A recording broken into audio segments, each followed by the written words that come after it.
I hadn't touched the garage door in 8 months. His rules lingered like ghosts, unspoken, rigid. Never go in there, Anna. That's my space. He said it with a smile, but the weight behind it had always felt heavier than it should. After the funeral, I locked it. Walked past it every day like it was just another wall in the house. I told myself I wasn't ready, but the truth was, I was afraid of what I'd find. It wasn't until I decided to sell the house that I pressed my palm against the cold metal handle. My pulse climbed. I lifted the door and froze.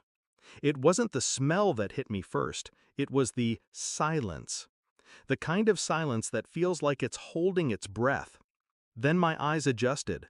Boxes, stacks of them, some labeled, some not, and in the center, a single wooden desk. On it, my wedding photo, face down. When I first met Mark, he was magnetic. Sharp suit, sharper smile. He made me laugh the way people do when they already know the punchline.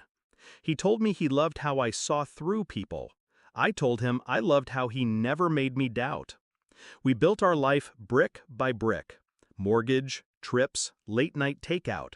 Or so I thought. It started small. A locked phone, a new cologne he never wore for me, calls he took in the garage. I told myself I was paranoid. Then one night, he came in late, shirt untucked, smelling faintly of perfume that wasn't mine.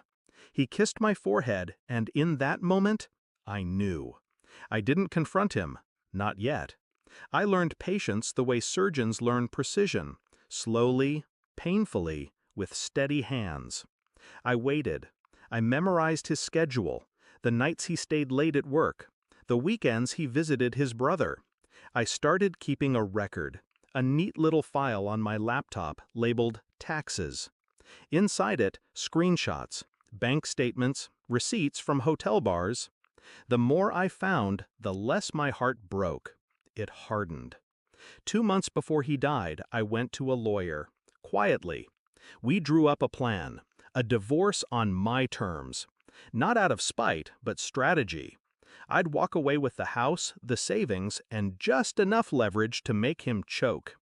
Then fate intervened. A heart attack, they said. In his car outside a client's office. 42 years old. No warning. People whispered condolences. I whispered nothing. Back in the garage, my hands shook. Not from grief, but from something darker. I opened the first box. Letters. Hundreds of them. All from her. Not one woman, several. Different handwriting, different perfume clinging to the paper. Some dated years before we were even married. The next box held receipts, gifts, jewelry, hotel stays. My name never appeared on any of them. The third box stopped me cold. It was a black binder. Inside, photographs. Dozens of them. Of me. Some from years ago, laughing in a cafe, walking alone at night. Others were recent. I hadn't known they were taken. I sat on the concrete floor, binder open in my lap, feeling the ground tilt beneath me. He'd been watching me. Not with love, but with ownership. The next day, I called his lawyer, told him I wanted to handle the estate sale myself, that I'd be going through everything. I also called the woman I knew was his favorite, the one whose name showed up the most in my taxes file. I told her we should meet. When she walked into the cafe, she looked nervous. Younger than me, but not by much. I slid the binder across the table. Her hands trembled as she flipped through it. I didn't smile. "Why are you showing me this?" she whispered. "Because," I said, "he lied to you too, and now you're going to help me." Together, we traced the money trail, offshore accounts, hidden assets, investments in names I didn't recognize. Piece by piece, I built my case. Not for court, for closure. When the time came, I invited all of them, the women. I told them I wanted to honor him with a gathering. They came, dressed in black, thinking they'd share tears. Instead, I poured wine, stood by the fireplace, and told them the truth. every detail, every betrayal. I passed around the letters, the receipts, the photos. Some cried, some cursed. One stormed out. I stayed calm. By the time I was done, none of them looked at him the same.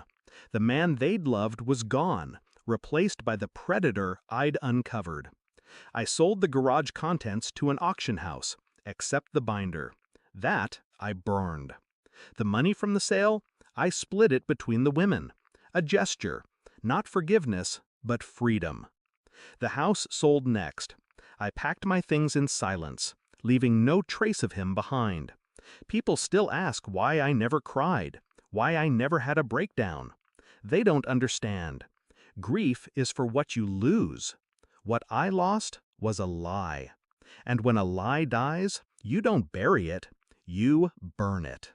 I shut the garage door one final time, listening to it slam down like a gavel. Case closed. That was the day I stopped being his widow and became my own witness.